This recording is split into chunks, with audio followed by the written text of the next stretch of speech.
பெண் குழந்தை வேணும்னா அந்த மாதிரி வச்சுக்குவாங்க.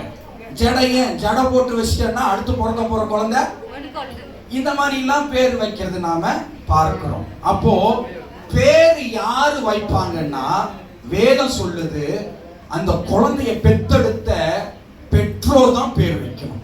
கர்த்தருக்கு ஸ்தோத்திரம். ஆனா இன்னைக்கு ஸ்டைலா என்ன ஆகி போச்சு தெரியுமா?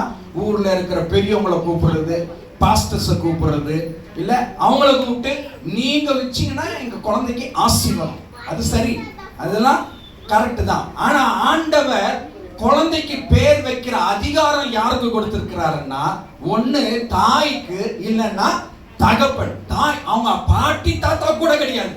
வேதம் ரொம்ப தெளிவா சொல்லுது.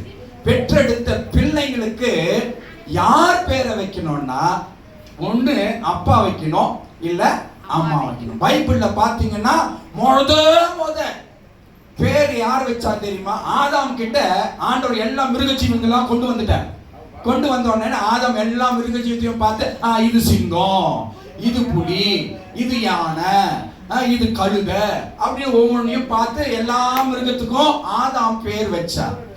ஆதாம் தன்னுடைய மனைவி ஆகிய ஏவாளுக்கும் ஆதாம் தான் பேர் வச்சார்.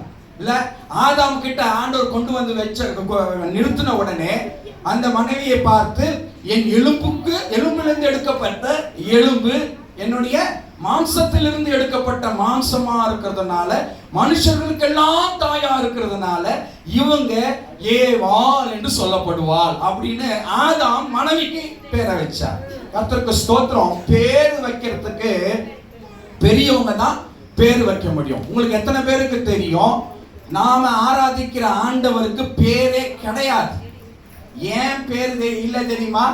அவருக்கு பேர் வைக்கிறதுக்கு அவரோட பெரிய ஆள் யாருமே கிடையாது. வசனம் சொல்லுது, அவர் ஆதியும், அவருக்கு முன்னாடி யாரும் இல்ல, அவருக்கு அப்புறமாவும் யாரும் இருக்க போறது இல்ல. அப்ப அவருக்கு அவரே பேர் வைக்கணும். மோசே வந்து ஆண்டவர்கிட்ட பேசுறாரு. அப்ப ஆண்டவர்கிட்ட கேட்கிறாரு, ஆண்டவரே உங்க பேர் என்ன அப்படின்னு கேட்டபோது முறை ஆண்டவரை பார்த்து ஒருத்தர் கேள்வி கேட்டது மோசஸ் தான். கர்த்தருக்கு ஸ்தோத்திரம்.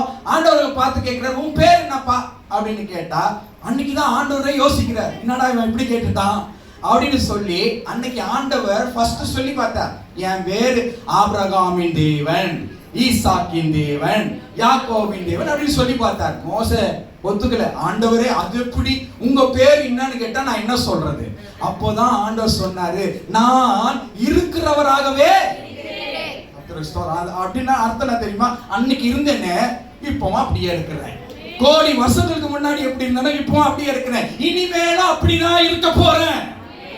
எனக்குள்ள மாற்றம் வராது. அதனால தான் வசனம் சொல்லி, இயேசு நேற்றும் என்றும் மாறாதவர். வசனம் அதனால தான் தெளிவா சொல்லு. அப்ப அவருக்கு யாரும் பேரு வைக்க முடியும். இந்த பாப்பாவை இங்க வச்சுட்டு நான் பேசுறது ரொம்ப தப்பு. ஏன் நான் சொல்றது யாரும் கேட்கல, அவளைதான் எல்லாம் பாக்குறீங்க. எனக்கு இப்பவுமே போட்டியா வந்துட்டாங்க. ஸ்தோத்திரம். இப்பவுமே போட்டி எல்லாரையும் அட்ராக்ட் பண்ணிட்டு இருக்கிறான். இல்ல இப்பவுமே போட்டியா வந்துட்டான்னா கொஞ்சம் இன்னும் இவன் வயசுக்கு வந்து இவரு வேற எனக்கு போட்டி. இப்ப இவன் வயசுக்கு வந்துட்டான்னா அவன் பாஸ்டர் கொஞ்சம் உட்காருங்க நான் பாத்துக்கிறேன் அப்படின்னு சொல்லுவேன். கர்த்தருடைய நாமத்திற்கு மகிமை உண்டாவதாக. இன்னைக்கு மகளுக்கு நாம் பேர் சூட்ட போகிறோம். அவளுக்கு பேர் வைக்கும்படியாக நான் ஜெபம் பண்ணி அவனுடைய சமூகத்துல இந்த சுகன்யா பொண்ணுக்கும் பையனுக்கும் பேர் வைக்கிறது போது ரொம்ப கஷ்டம்பா. அது எப்படி கேட்பா தெரியுமாண்ணா, ஸ்டைலா இருக்கணும்னா. எஸ்டர் சொன்ன போதுதான் எனக்கு கொஞ்சம் இல்லை அது ரொம்ப அதிகமா இருக்குமா அப்படின்னு தோணுச்சு. என்னன்னா ஐஸ்கிரீம் சாப்பிட்றது மாதிரி இருக்கணுமா பேர் கூப்பிடுறது. சில்லுன்னு இருக்கணும்னா என் குழந்தைய கூட்டும் போது எப்படி இருக்கணும், ஐஸ்கிரீம் சாப்பிட்ற மாதிரி இருக்கணுமா. அது எப்படி இருக்கும்னு எனக்கு தெரியல. அடுத்த ஸ்தோத்திரம். ஏமா நீயே வச்சுக்கோ அப்படின்னு சொல்லிட்டேன்.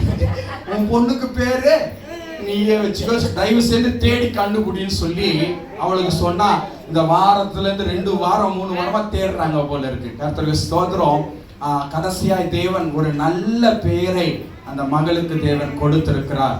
அந்த பேரை இன்னைக்கு நாம வைக்க போகிறோம். கர்த்தருக்கு ஸ்தோத்திரம். அதற்கு முன்பாக சின்ன ஜெபம் பண்ணிடலாமா? ஒரு கண்ணை மூடுங்க, எல்லாம் கண்ணை மூடுங்க.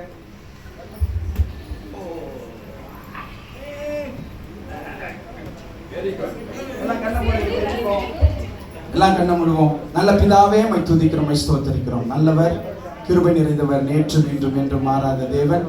பாருமையான இந்த குழந்தையை உடைய கரத்தில் ஒப்பு கொடுக்கிறோம்.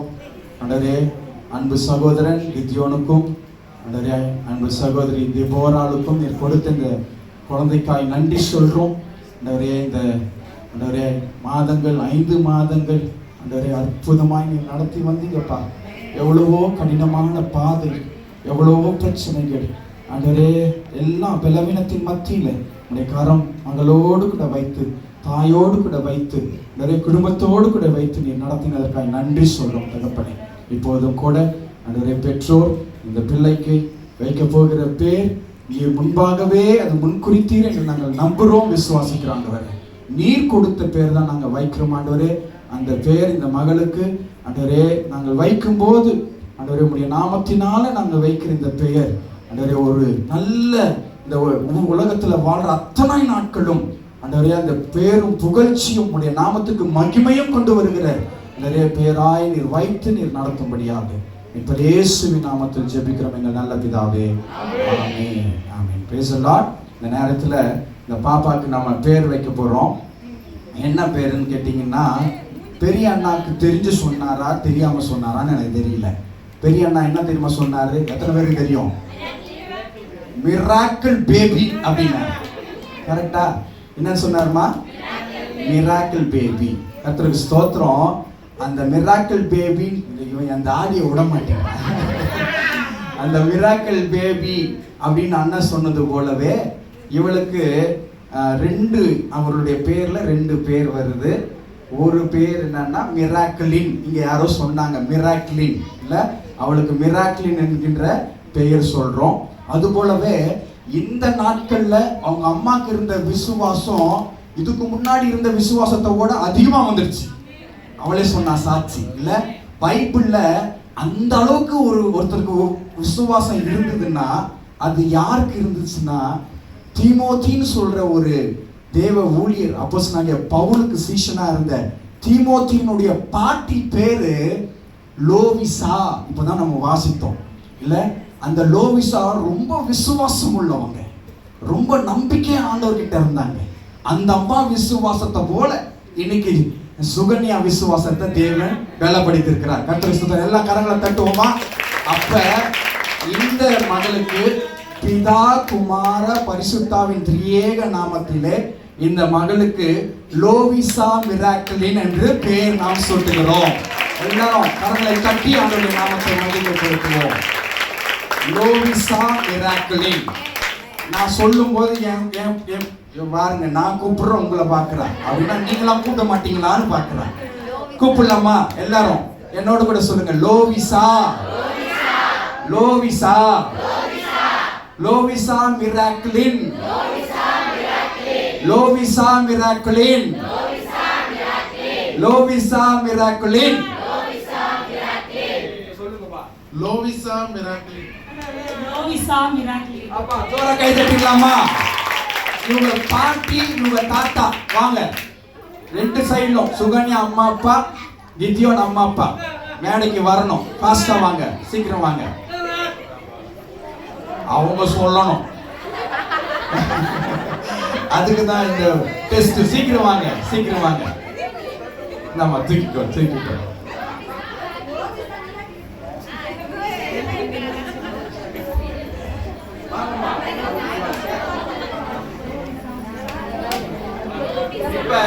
இப்ப சுகன்யா அப்பா சொல்ல போற. ஜோரா அவர் சொல்றதுக்கே ஜோரா கை தட்டணும். லோவிசா, லோவிசா, லோவிசா, லோவிசா, லோவிசா, லோவிசா.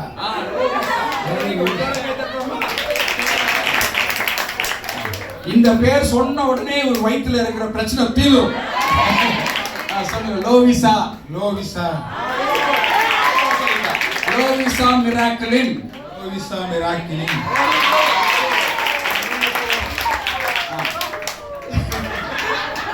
லோவிசா சொல்லுங்க. ஏமா, அதாவது சுகன்யாவுடைய அப்பா பேர் சொல்ல சொன்னா வெட்கப்பட்டு போனா அர்த்தம் இருக்கு. பேத்தியுடைய பேர் சொல்றதுக்கு அவங்க வெட்கப்படுறாங்க. சரி, இப்ப